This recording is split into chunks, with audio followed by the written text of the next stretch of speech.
성경 66권의 말씀 중에 유일하게 하나님에 관해서 하나님이라는 그러한 호칭이 등장하지 않는 성경이 오늘 우리가 함께 본문으로 봉독한 이 에스더서라는 그러한 성경입니다. 그런데 이 에스더서가 성경에 포함된 이유가 무엇일까? 하나님의 이름이 등장하지 않는데도 성경 66권 가운데에 포함된 이유가 무엇인가?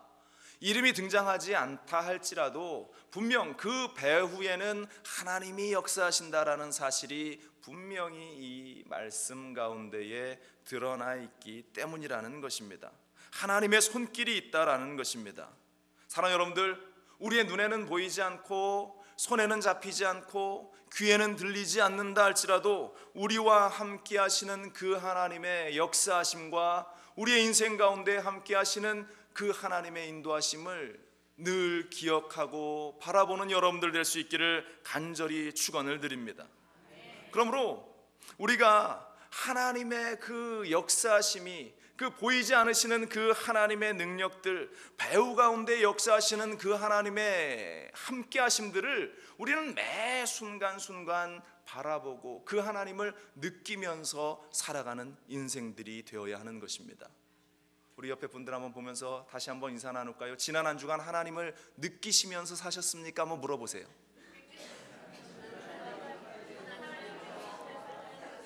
하나님을 느끼면서 살아야 합니다. 느낀다 그러니까 너무 이렇게 막 몸을 흔드시는데요. 하나님을 느끼면서 하나님이 나와 함께 하신다라는 그 사랑들을 우리는 늘 깊이 기억하며 살아가는 인생들이 되어야 합니다.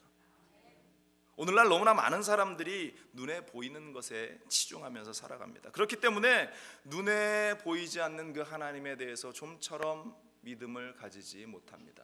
또 어떤 사람들은 그 눈에 보이지 않는 하나님을 눈에 보이는 것처럼 형상화하기 위해서 무언가를 자꾸 만들려고 하고 그것을 가지고 또 우상을 만들어서 그것이 하나님이다라고 쫓아나가려고 하기도 한다라는 것입니다.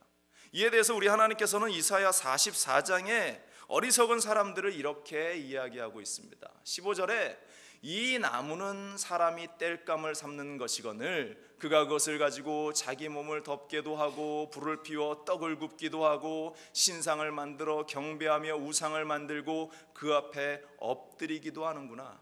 나무를 가지고 사람들이 땔감을 삼는 그 나무를 가지고 그것을 우리가 따뜻하게 또 빵을 굽는 데 사용하기도 하지만 또 그것을 깎아서 만들어서 우상을 만든다라는 것이에요. 16절에 보면 그 중에 절반은 불에 사르고 그 절반으로는 고기를 구워 먹고 배불리며 또 몸을 덮게 하여 이르기를 아하 따뜻하다 내가 불을 보았구나 하면서 그 나머지로 신상 곧 자기의 우상을 만들고 그 앞에 엎드려 경배하며 그것에 기도하여 이르기를 너는 나의 신이니 나를 구원하라 하는도다.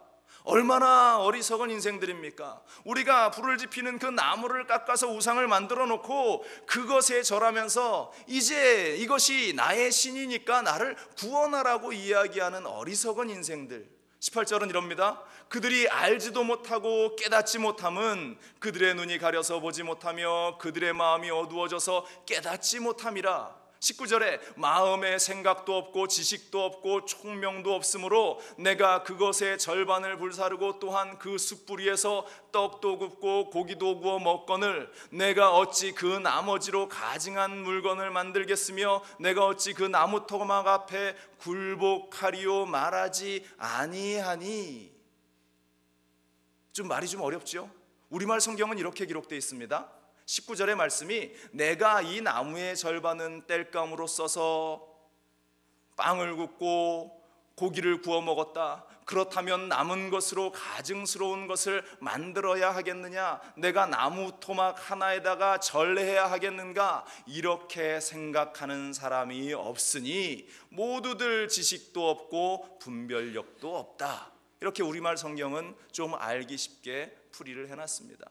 어리석은 인생들이 이 손으로 빚어 만든 그것을 가지고 이것이 나의 신이다 라고 절을 하는 그러한 모습을 하나님께서는 구약 이사야 44장 15절로 19절에 이렇게 비꼬지면서 말씀하고 있었다라는 것입니다.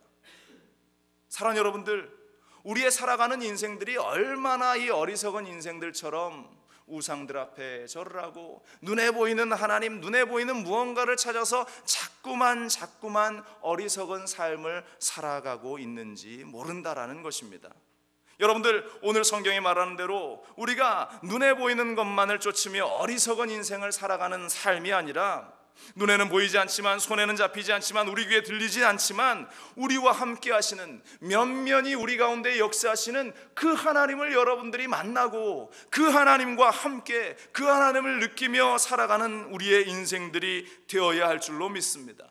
많은 사람들이 그렇게 우상을 만들고 그것에 절을 하는 이유가 바로 오늘 본문의 제목처럼 혼자 어떻게든 살아보려고 하는 그러한 인간의 마음 때문에 기인된다라는 사실을 우리가 오늘 기억해야 하는데, 우리는 이 땅을 살아갈 때 나 혼자 살아가는 것이 아니라 나와 함께 하시는 그 하나님, 또한 더불어 우리 가운데 주신 사랑하는 지체들과 함께 살아갈 수 있는 우리의 믿음과 신앙이 되어야 할 줄로 믿습니다. 그를 위해서 이제 오늘 성경에서 말하는 에스더서에서 우리에게 주는 그 메시지들을 우리가 바라보아야 하는데, 바로 그것은 우리가 혼자 나만 잘 먹고 잘 살려고 사는 것이 아니라 하나님께서 우리를 이 땅에 보내주신 그 목적을 발견해야 한다라는 것이 바로 오늘 성경이 말하는 주제라는 것입니다. 바로 그것을 우리는 사명이라고 이야기하는데요, 우리가 혼자 사는 인생이 아니라 하나님의 은혜 가운데 살고 하나님의 사람들과 함께 살아가기 위해서 우리가 어떠한 모습이 있어야 하는가, 몇 가지로 오늘 이 시간 우리가 함께 생각해 보기를 원합니다. 첫 번째입니다. 따라합시다. 맡은 자의 사명을 발견해야 합니다. 우리는 책임을 맡고 이 땅을 살아가는 인생들이라는 것입니다. 다시 말해서 앞서 말씀드린 대로 나 혼자 잘 먹고 잘 살라고 하나님께서 나를 이 땅 가운데 보내신 것이 아니라는 것이에요. 에스더가 어떻게 그 유다의 백성들을 구원하게 되는 그 마음을 가지게 되었는가? 그의 사촌 오빠인 모르드게는 이 에스더를 자기의 딸처럼 양육했다라고 오늘 성경은 이야기하고 있습니다. 에스더서 2장 7절은 말합니다. 그의 삼촌의 딸 하닷사 곧 에스더는 부모가 없었으나 용모가 곱고 아립다운 처녀라. 그의 부모가 죽은 후에 모르드게가 자기 딸같이 양육하더라. 부모를 잃은 그 고아, 그 사촌인 그 에스더를 데려다가 사촌 오빠가 사랑과 정성으로 그 아이를 양육합니다. 그 에스더의 삶은 승승장구 복된 길을 걷기 시작합니다. 15절에 이러한 말씀이 기록되어 있어요. 모르드게의 삼촌 아비아엘의 딸, 곧 모르드게가 자기의 딸같이 양육하는 에스더가 차례대로 왕에게 나아갈 때에 국료를 주관하는 내시 회계가 정한 것 외에는 다른 것을 구하지 아니하였으나 모든 보는 자에게 사랑을 받더라. 에스더가 자라나가면서 너무나 그 아름다운 용모와 그 모습으로 사랑을 받게 되는데, 이제 그가 왕후를 간택하는 그 자리에 선발되어 나가면서 다른 어떠한 것도 준비되어 있지 않았지만 너무나 사람들의 사랑을 받기 시작하게 됩니다. 그가 이제 출세의 길을 걸어 나가게 되는데요, 2장 17절은 이렇게 이야기하고 있어요. 왕이 모든 여자보다 에스더를 더 사랑하므로 그가 모든 처녀보다 왕 앞에서 더 은총을 얻은지라. 왕이 그의 머리에 관을 씌우고 와디스를 대신하여 왕으로 삼은 후에, 드디어 이 에스더, 이방 나라에서 온 이 에스더라는 여인이 왕의 아내가 되었다라는 것입니다. 왕후가 되었습니다. 이쯤 되면 우리는 성공한 인생이다라는 그러한 결론을 얻게 되죠. 패전국에서 포로로 잡혀간 그 여인이 그 승전국의 그 한 나라의 왕후가 되었다, 왕의 아내가 되었다. 얼마나 놀라운 일인가. 요즘 말로 이 신데렐라도 이런 신데렐라가 없다라는 것이에요. 아마 요즘 시대 같았으면 이 땅에 영향력 있는 지도자 10명 안에 선정되는 그러한 인물, 막 CNN에도 보도되고요, 뉴스에 막 대서특필되는 그러한 인물이 됐을 것입니다. 성공한 여인으로서 어깨에 힘도 잔뜩 들어가면서 많은 사람들을 거만하게 쳐다볼 수도 있는 그러한 성공한 위치에 선 여인들, 이러한 상황들을 보면서 우리는 성공한 인생이라 이야기를 하겠죠. 하나님께 복받은 인생이다 라고 생각할 것입니다. 세상에 많은 성공한 사람들의 이야기를 들으면서 나도 저렇게 하나님의 복을 받아서 성공한 사람이 됐으면 좋겠다라는 생각을 여러분들 한 번쯤 가져보셨을 겁니다. 제가 한국에서 이제 미국으로 건너오기 전에 마지막 사역지가 목회비서실 편집부장이라는 그러한 자리였는데요. 그 자리가 무엇을 하는 자리였냐? 이제 여의도 순복음교회 담임 목사님은 이영우 목사님의 비서 역할을 하고 또 한 가지가 더 있었는데, 여의도에서 발행하는 그 신문인 순복음 가족신문과 행복으로 초대, 매주 한 20만 부 정도의 신문이 발행되어서 인쇄되어서 전 세계로 그것이 퍼져나가는 그러한 신문 매체였는데, 제가 무엇을 했느냐라는 것을 이야기하려는 것이 아니라 그 신문 지면 가운데에 한 코너가 행복으로 초대, 전도지로 사용되는 그 한 면에 늘 일면에 그 성공한 그리스도인들, 사회적으로 성공한 그리스도인들에 대한 인터뷰 기사를 늘 매주 실었어요. 그래서 성공한 사업가, 성공한 의사, 변호사, 성공한 사람들의 이야기를 들으면서 그들이 어떻게 기도하며 성공했는가라는 것을 취재하는데, 그들의 이야기를 들으면서 제가 참 많은 은혜를 받았던 것을 기억을 합니다. 또 많은 성도들도 그 사람들의 이야기들을 읽으면서 야, 나도 저런 성공한 사람이 됐으면 좋겠다, 내 자녀들도 저러한 성공의 위치에 올라서면 좋겠다, 내 아이들이 하나님의 복을 받아서 저러한 자리에 서면 얼마나 좋을까라고 하면서 많은 사람들이 은혜를 받았던 것을 제가 기억하는데요. 그 자리가 그러한 사람들이 복받은 인생이다 라는 사실은 누가 보아도 분명한 사실임을 우리는 잘 알고 있어요. 복받은 인생이죠. 그런데 오늘 이 시간 우리는 한 가지를 더 생각해 보기를 원합니다.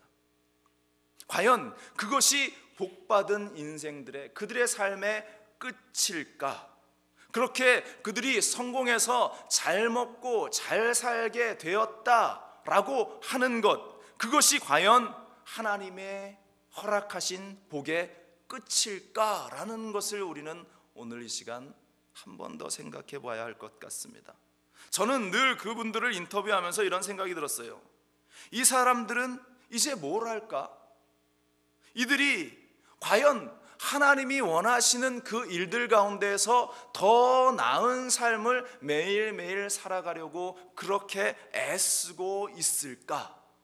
오늘 본문으로 돌아가서요, 이 왕후가 된 에스더, 하나님의 복을 받은 것 맞습니다. 하나님께서 그에게 복을 허락해 주셔서 사회적으로 성공한 그 자리, 왕으로서 호의호식하면서 절대 권력을 누리며 살아갈 수 있는 그러한 삶을 살게 되었습니다. 그런데 그 에스더가 자기 만족 가운데에 그렇게 복된 삶을 누리며 살아갔다, 끝!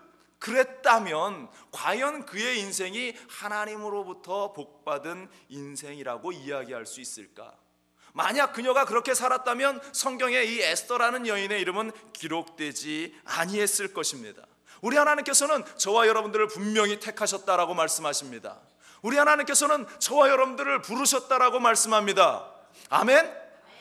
이사야서는 이렇게 말합니다. 야곱아, 너를 창조하신 야훼께서 지금 말씀하시느니라. 이스라엘아, 너를 지으신 이가 말씀하시느니라. 너는 두려워하지 말라. 내가 너를 구속하였고, 뭐라고요? 함께 읽읍시다. 내가 너를 지명하여 불렀나니 너는 내 것이라. 우리 하나님께서 이 자리에 있는 저와 여러분들을 불러주셨다라는 것입니다. 그러므로 우리는 하나님이 나를 부르신 그 이유와 목적에 대해서 매일매일 고민하고 기도하는 인생들이 되어야 합니다. 아멘? 여러분들 직장 가운데에서, 사업장 가운데에서 밥을 먹으면서 하나님이 나를 부르신 목적이 무엇일까 얼마나 고민하십니까? 한번 손 한번 들어볼까요? 저는 지난 주간 하나님이 나를 부르신 목적에 대해서 너무나 깊은 고민을 했습니다 하시는 분 손 한번 들어보세요. 할렐루야. 우리는 그와 같은 고민, 하나님이 나를 이 땅 가운데에서 부르신 그 부르심에 대한 사명을 발견하기 위해서 매일매일 고민하며 기도하는 인생들이 되어야 할 줄로 믿습니다. 이 왕후가 된 에스더가 사명을 발견했기 때문에 내가 왕후가 된 이유가 어디에 있을까, 또 내가 어떻게 쓰임을 받아야 하는가, 그는 그렇게 고민하면서 얻은 그 결론을 통해서 그가 액션을 취하며 나가니까 그의 인생은 복받은 인생으로 성경 가운데 기록되는 아름다운 인생이 된 것임을 저는 확신합니다. 아멘. 여러분들의 인생도 하나님을 통해서 내가 걸어가야 할 그 길을 발견하며 복받은 인생이라고 하나님 앞에 인정받을 수 있기를 주님의 이름으로 간절히 축원을 드립니다. 지금 이스라엘은 모두가 죽을 위기 가운데에 놓였습니다. 그리고 모르드게가 에스더에게 사람을 보내서 우리를 구할 방법을 찾으라고 그렇게 이야기합니다. 그러자 에스더가 앞서 원론적으로 이야기하지 않습니까? 왕이 부르지 않으면 내가 나갈 수 없다, 그 자리에 내가 나가면 나는 죽게 된다라고 이야기하는데, 그때 오늘 본문의 말씀, 이 말씀을 모르드게가 에스더에게 이야기합니다. 모르드게가 그를 시켜 에스더에게 화답하되 너는 왕궁에 있으니 모든 유다인 중에 홀로 목숨을 건지리라 생각하지 말라. 너 혼자 살 수 있을 것이다 라고 그렇게 생각하지 말아라라는 것이요. 14절에 이때에 내가 만일 잠잠하여 말이 없으면 유다인은 다른 데로 말미암아 노임과 구원을 얻으려니와 너와 내 아버지의 집은 멸망하리라. 내가 왕후의 자리를 얻은 것이 이때를 위함인지 누가 알겠느냐. 네가 하지 않더라도 하나님께서는 우리 민족을 구원하실 거지만, 그래도 네가 지금 이 자리에 왕으로 하나님께서 세우신 것은 분명한 목적이 있어서 너를 세우신 것이고 이 나라와 이 민족을 구하는 것이 너의 사명이다 라고 지금 모르드게는 에스더에게 이야기하고 있는 것입니다. 사랑하는 여러분들, 에스더의 이 왕후의 자리는 자신의 안녕, 자신의 평안만을 위한 자리가 아니었다라는 것입니다. 진정한 복받은 자의 삶은 그 위치를 통해서 민족을 구하는 일이라는 사실을 알게 되는 것이고, 하나님의 일을 감당하고 그 일을 행해 나아가는 그 길이 진짜 복받은 자의 삶이라는 사실을 우리는 오늘 이 시간에 이 자리에 있는 우리는 깨달아야 할 줄로 믿습니다. 여러분들 복받은 인생입니까? 여러분들 복받은 인생입니까? 어떤 분들은 돈이 많아요. 또 어떤 사람은 사회적으로 성공했어요. 의사로서 명망 있는 명성도 얻고, 또 변호사로 사회적인 그러한 높은 위치에, 어떤 사람은 국회의원으로, 어떤 사람은 뛰어난 정치가로 높은 자리에서 존경을 받습니다. 그런데 잊지 말아야 할 것은 그 자리가 하나님의 영광을 위해서 얼마나 적절하게 사용되고 있느냐라는 것입니다. 우리가 가진 돈이 얼마나 복음의 전파를 위해서 잘 사용되고 있느냐, 우리가 가진 것을 우리는 돌아봐야 합니다. 내가 위치하고 있는 나의 이 삶의 자리가 얼마나 하나님의 영광과 또한 하나님의 나라를 위해서 활용되고 있는가, 우리는 내 삶을 돌아봐야 한다라는 것입니다. 우리들이 어떤 자리에 있건, 어떤 재능이 있건, 어떤 물질을 얼마나 많이 소유하든지 그 자체로는 하나님의 복이 될 수 없다라는 사실을 우리는 기억해야 할 줄로 믿습니다.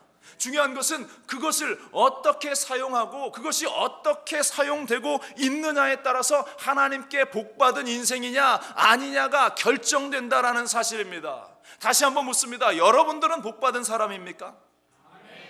여러분들이 가진 것들이, 여러분들이 있는 위치가 하나님을 위하여서 아름답게 사용되는 복받은 인생들이 될 수 있기를 간절히 축원을 드립니다. 어느 목사님이 설교에서 예전에 요즘은 교회에서 축복의 통로라는 말이 잘 사용되지 않는다라고 이야기를 하더라고요. 예전에는 이 축복의 통로라는 말을 많이 사용했어요. 축복의 통로가 됩시다, 축복의 통로가 됩시다.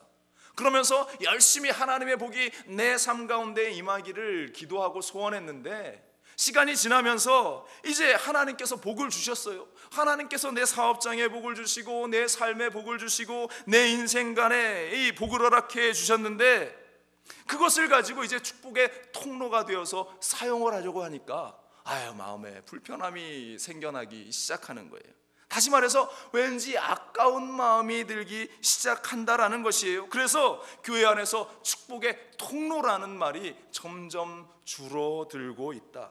그도 납득이 되는 것이요. 우리가 1000불을 벌었을 때에 100불 주님께 11조를 드리고 헌금을 드리는 거 얼마든지 기꺼이 할 수 있는 일이었는데 하나님께서 복을 주셔서 내가 10,000불을 벌고 100,000불을 벌게 됐어요. 그랬는데 11조를 막상 내려고 하니까 10,000불을 11조를 드려야 하고 100,000불을 드려야 하니까 손이 떨리기 시작하는 거예요. 우리 순복음 중학교 성도들은 그런 분이 없음을 저는 확신합니다. 아멘. 그런데요, 그러한 상황이 닥치니까 구제하는 것도 어렵고 선교하는 거는 더욱 말도 못 꺼내고 건축 헌금하는 거는 아예 시작도 해볼 수 없는 그러한 마음을 가지면서 더 이상 내가 축복의 통로가 되고 싶지 않은 거예요. 그냥 축복받는 그릇이 되고 싶은 것이지 축복의 통로는 되고 싶지 않게 되었다라는 것입니다. 그냥 그 모든 물을 받아들이는 그 썩은 물이 가득한 사해처럼 그냥 쏟아져 내려오는 것을 받기만 원하는 그러한 그리스도인들이 바로 오늘날의 우리의 모습이 아닌가. 여러분들 사해바다의 밑을 보면요, 수많은 광물들이 그득그득하답니다. 보물들이 가득하대요. 그런데 여러분들 그렇게 그 안에 금은보와 소중한 것들이 가득하면 뭐합니까?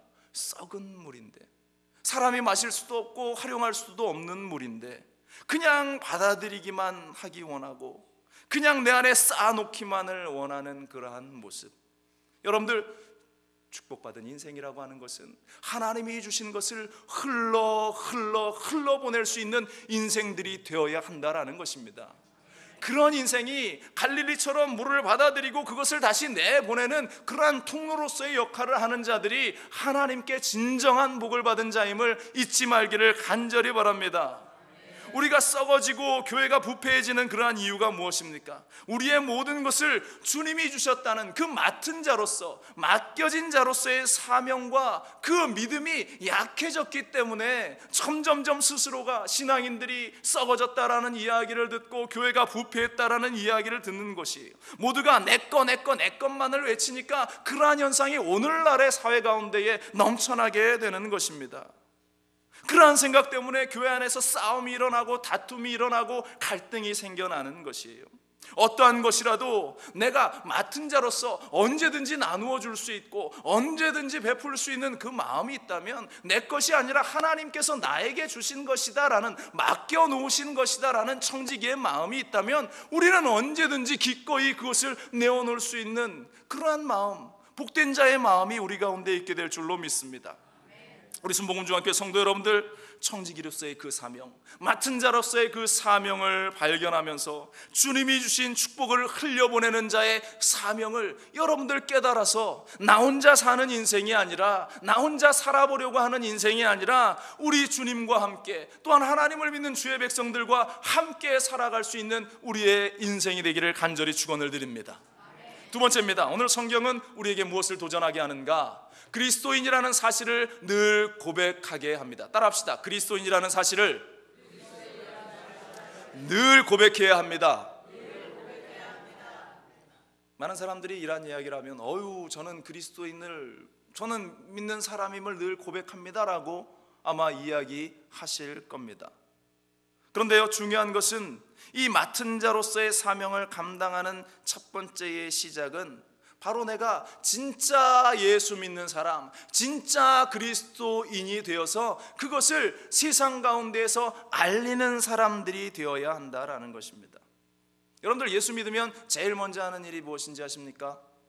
예수 믿고 내가 하나님의 사람이 되었습니다 라고 할 때에 교회 안에서 가장 먼저 하는 의례의식이 침례라는 것이에요.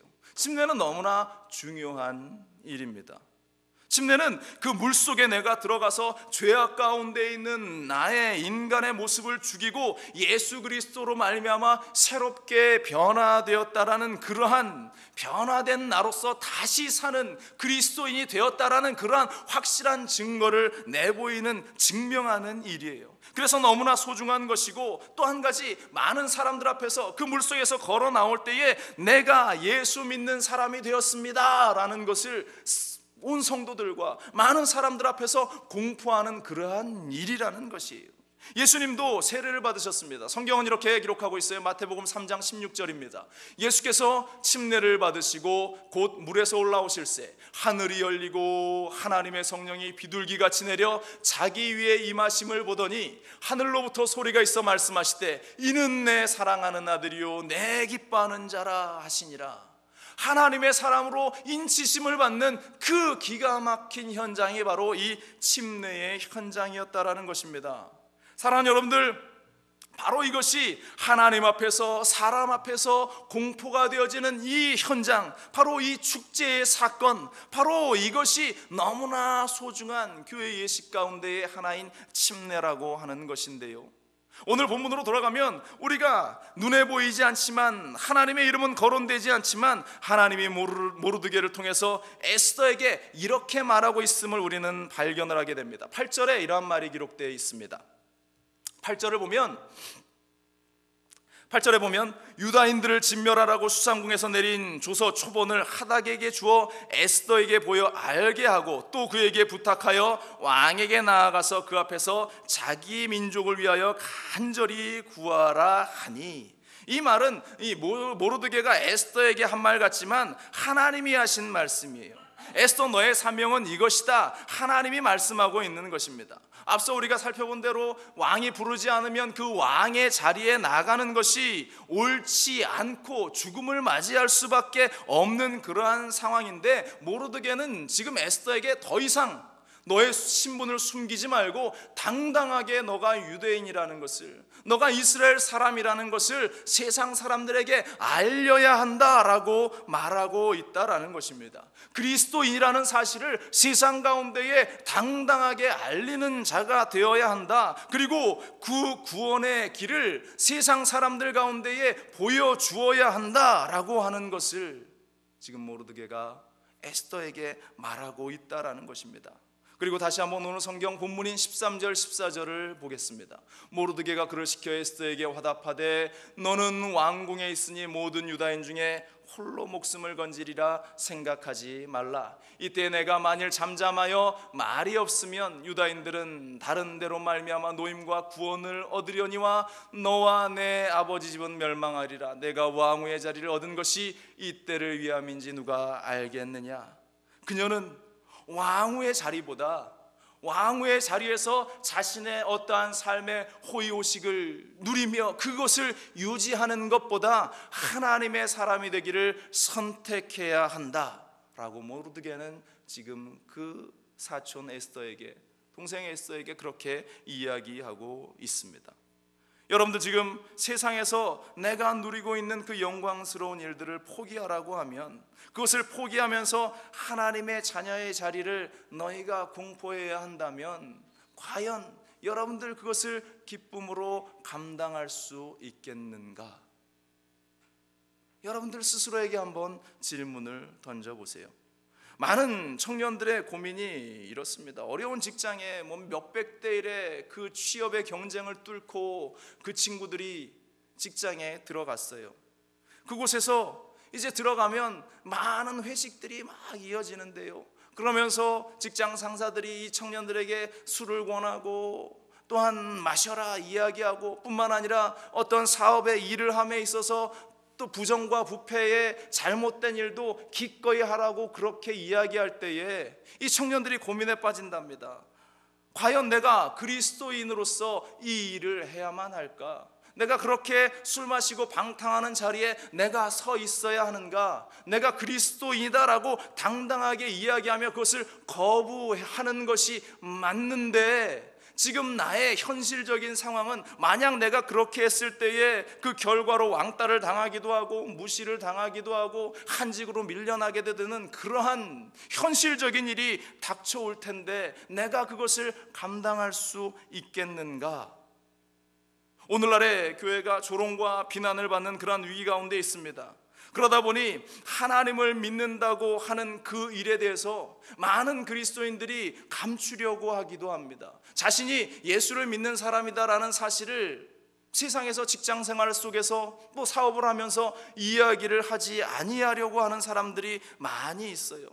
또 어떤 분은 교회 안에서 갈등과 그 부딪힘이 싫어서, 복잡한 것이 싫어서 혼자 신앙만 지키면 되지 하면서 그냥 큰 교회를 전전하면서 조용히 살아가려고, 그렇게 신앙생활을 하려고 하는 사람들, 때로는 그냥 인터넷으로 예배 한번 드리면서 그것이 끝이라고 생각하며 살아가는 많은 사람들, 그런 사람들은 오늘 성경이 말하는 것처럼 그리스도임님을 당당하게 드러내며 살아가는 인생들이 아니라는 사실을 우리는 기억해야 할 줄로 믿습니다.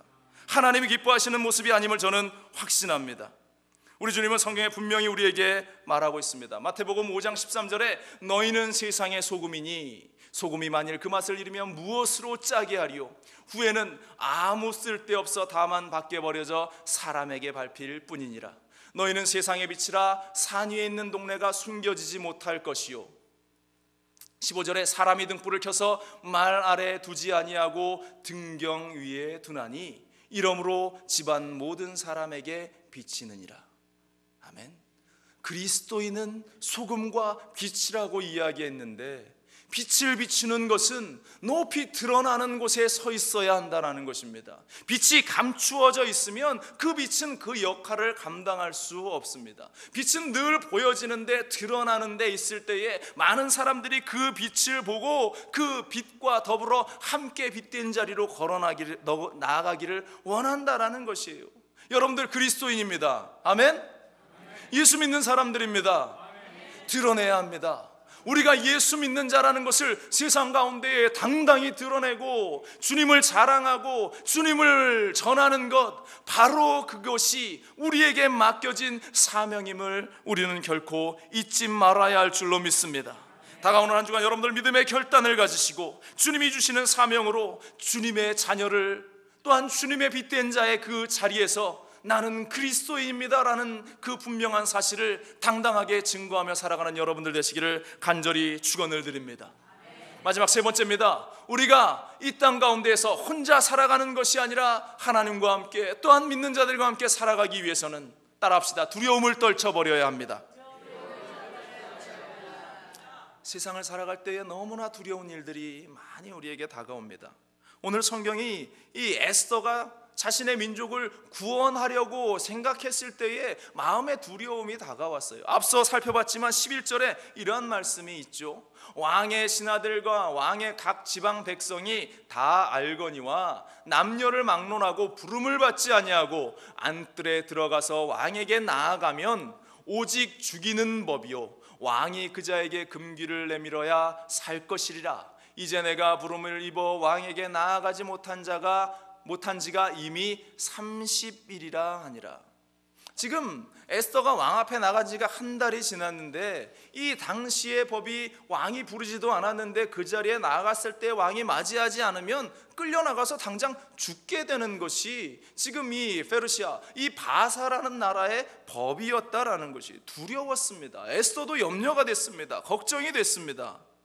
그런데 이 모르드게가 에스더에게 해주었던 그 말처럼 네가 이 때를 위해서 택함 받은 것을 너는 알아야 한다. 네가 그리스도인이라는 사실을 당당히 나타내 보여주어야 한다라고 하는 그 말을 들으면서 이 에스더는 그 두려움을 극복해 나가려고 하는데요, 그 두려움을 그가 어떻게 이겨냈는가? 16절은 이렇게 이야기하고 있습니다. 당신은 가서 수산에 있는 유다인을 다 모으고 나를 위하여 금식하되 밤낮 3일을 먹지도 말고 마시지도 마소서. 나도 나의 시녀와 더불어 이렇게 금식한 후에 규례를 어기고 왕에게 나아가리니 죽으면 죽으리이다 하니라. 아멘. 두렵고 떨리지만 내가 금식하고 기도하고 당당하게 나아가겠습니다. 지금 에스더가 말하는 그 너무나 멋진 말, 죽으면 죽으리이다. 내가 그 자리에 죽는 자리라면 기꺼이 내가 죽음을 감수하고 나아가겠습니다. 하지만 하나님께 기도할 때에 하나님께서 내 포기한 그 생명들 가운데에 기적의 역사를, 회복의 역사를 보여주실 겁니다. 많은 세상의 위협 가운데에 다니엘은 하나님께 기도하는 것을 포기하지 않습니다. 사자굴에 던져진다 할지라도 그는 하나님께 기도하는 그 순간을 놓치지 않습니다. 그의 세 친구 사드락과 메삭과 아벳느고는 하나님께 경배하는 그 일을 포기하지 않습니다. 죽음의 현장, 불무불 가운데에 걸어 들어갈 수밖에 없는 현장 속에서도 그들은 그렇게 하나님을 포기하지 않습니다. 여러분들, 오늘 에스더의 이 기도의 특징은 무엇입니까? 자신의 모든 것을 포기하는 것이었습니다. 두려움이 있었지만, 염려가 있었지만, 이제 내가 가진 것을 내어놓으니까, 왕후의 자리를 내어놓고 죽으면 죽으리이다, 그 각오와 결단을 가지고 기도하니까 하나님께서 그 마음 가운데에 담대함을 주시고 용기를 허락해 주셨다라는 것입니다. 사랑하는 여러분들, 잃을 것이 없는 사람은 두렵지 않다라고 이야기합니다. 세상 법도 그렇지 않습니까? 가진 것이 없으면, 잃을 것이 없으면 두려운 마음이 없어요. 그런데 무언가 계속 내가 가지고 내가 손에 쥐고 움켜쥐고 있으려고 하니까 우리는 늘 두려울 수밖에 없다라는 것입니다. 사랑하는 여러분들, 자신의 것을 포기하면서 기도해 본 적 있으십니까? 에스더처럼 죽으면 죽으리이다라는 그러한 사생결단의 믿음을 가지고 여러분들 기도하셨습니까? 아니, 지금 그러한 믿음을 가지고 여러분들 기도하고 있습니까? 나의 생명을 포기하면서 내가 가진 것을 다 내놓으면서 그것을 위해서 기도할 때에 그 안에 하나님의 기적의 역사가 일어나게 됨을 우리는 잊지 말아야 할 줄로 믿습니다. 바로 그러한 자들이 복받은 인생이고, 바로 그러한 기도를 올려드리는 자들이 하나님의 복을 완수하는 그러한 자임을 우리는 기억해야 할 줄로 믿습니다. 아브라함이 믿음의 조상이 된 것이 100세의 아들을 얻었기 때문에 그가 믿음의 조상이 된 것이 아니에요. 그가 그 아들을 죽는 자리에까지 포기하며 내놓았기 때문에 그는 믿음의 조상이 되었던 것입니다. 창세기 22장 9절은 말합니다. 하나님이 그에게 일러주신 곳에 이른지라, 이에 아브라함이 그곳에 제단을 쌓고 나무를 벌려놓고 그의 아들 이삭을 결박하여 제단 나무 위에 놓고 손을 내밀어 칼을 잡고 그 아들을 잡으려 하니. 여러분들, 아브라함이 그가 인내하고 기다려서 믿음의 조상이 된 것이 아니라 하나님이 내어놓으라 하니까 기꺼이 그 아들 이삭을 내어놓는 그 믿음을 보면서 하나님께서는 이 사람은 믿음의 조상이다라고 말씀하심을 우리는 기억해야 할 줄로 믿습니다. 두려움을 떨쳐버리고 목숨을 걸고 사명을 완수하려고 하니까 그가 하나님께서 그의 손길을 멈추셔서 스탑! 그 아들을 죽이지 마라, 하나님께서 그렇게 말씀하신 것 아닙니까? 누가복음 22장 보세요. 예수님의 모습도 우리는 바라봅니다. 예수님께서 이 십자가상에서 이렇게 말씀하셨어요. 아버지여, 만일 아버지의 뜻이거든 이 잔을 내게서 옮기시옵소서. 그러나 내 원대로 마시고 아버지의 원대로 되기를 원하나이다. 십자가에서 주님께서 하신 그 말씀, 모든 것을 내어놓으며 두려움 가운데에서, 걱정과 염려 가운데서 하나님의 뜻을 이루어 나가려고 하셨던 우리 주님의 모습을 우리는 발견하게 됩니다. 지금 우리 주위를 한번 둘러보세요. 혼자 살아보려고 많은 사람들이 애를 씁니다. TV 프로그램 가운데도 나 혼자 산다 이런 프로그램도 있더라고요. 나 혼자 살아보려고. 그런데 여러분들, 주님이 원하시는 삶은 그런 것이 아닙니다. 그렇게 사는 인생은 복받은 인생이 아니에요. 내가 아무리 많은 것을 가지고 내가 아무리 호의호식하며 그렇게 좋게 살아가는 것처럼 보인다 할지라도 하나님의 손에 붙들린 인생을 살려면 내가 거머쥐고 있는 것을 얼마나 과감하게 내어놓을 수 있는가, 포기할 수 있는가, 나에게 맡겨주신 그 사명을 얼마나 내가 잘 감당하면서 살아갈 수 있는가. 사랑하는 여러분들, 이것은 물질에 국한된 이야기가 아닙니다. 내 능력도, 내 사회적인 지위도, 내 학식도 다 내어놓을 수 있는 그러한 모습. 여러분들 복받은 자라고 생각하십니까? 아멘. 여러분들의 인생이 과연 복받은 인생이라고 생각이 되십니까? 바로 그러한 생각이 드신다면 여러분들은 정말로 하나님이 원하시는 대로 기꺼이 그 사명을 완수하며 살아가고 있는 인생임을 저는 믿습니다. 여러분들, 내 것이 내 것이라고 생각하지 말고 흘려 내려보낼 수 있는 맡은 자들이 되기를 바라고, 또 세상 가운데에서 내가 그리스도인이라는 사실을 당당하게 나타내면서 주님을 고백하며 살기를 원합니다. 그리고 나에게 다가오는, 혹여나 다가오는 그런 두려움이 있을지라도 그 두려움을 기꺼이 기도하며 떨쳐버리고 주님이 주시는 복된 자리에서 승리하며 나가는 여러분들 되시기를 간절히 축원을 드립니다. 물론 그 가운데 나에게 현실적인 손해가 다가올 수도 있고 내가 미치는 장사를 해야 되는 상황이 생길 수도 있습니다. 그러나 그 모든 것들은 더욱더 큰 하나님의 은혜와 복으로 채워주실 줄로 믿습니다. 이사야 41장 10절로 13절은 이렇게 말합니다. 두려워하지 말라, 내가 너와 함께함이라. 놀라지 말라, 나는 내 하나님이 됨이라. 내가 너를 굳세게 하리라. 참으로 너를 도와주리라. 참으로 나의 의로운 오른손으로 너를 붙들리라. 보라, 내게 노하던 자들이 수치와 욕을 당할 것이요 너와 다투는 자들이 아무것도 아닌 것 같이 될 것이며 멸망할 것이라.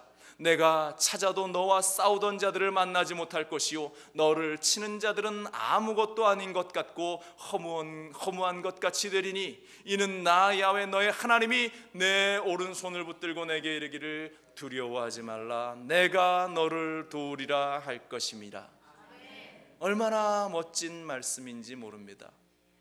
저는 이 말씀 가운데에 11절 12절 말씀이 더 저에게 크게 와닿았어요.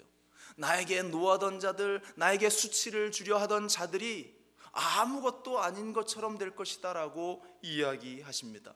또 그 나와 싸우던 자들을 내가 주의를 두리번 하면서 찾아보려고 해도 그들의 흔적이 온데간데 없이 사라져버린다라고 이사야서 성경은 우리에게 말씀하고 있습니다. 어떤 때, 어떤 순간에 나 혼자 살아가려고 발버둥 치는 그 순간이 아니라, 눈에 보이지 않지만, 손에 잡히지 않지만 우리 하나님께서 나와 함께 하심을 느끼며 그렇게 살아가는 인생들에게, 내가 그리스도임을 당당하게 전하는 자들에게, 두려움을 떨쳐버리고 주님과 함께 이 땅을 살아가는 인생들에게 우리 하나님은 두려워하지 말라 말씀하시고, 내가 너와 함께 하리라 말씀하시며, 내가 너를 도와줄 것이다 라고 말씀하고 있습니다. 여러분들, 지금 나 혼자 살아보려고 발버둥 치고 있습니까? 오늘 이 시간 우리가 믿음의 결단을 통해서 우리 하나님과 함께 살고, 우리 하나님과 함께 그 맡겨주신 일들을 완벽하게 완수해 나갈 수 있는 믿음의 사람들, 우리 순복음 중학교의 성도들 되시기를 주님의 이름으로 간절히 축원을 드립니다. 기도하겠습니다. 오직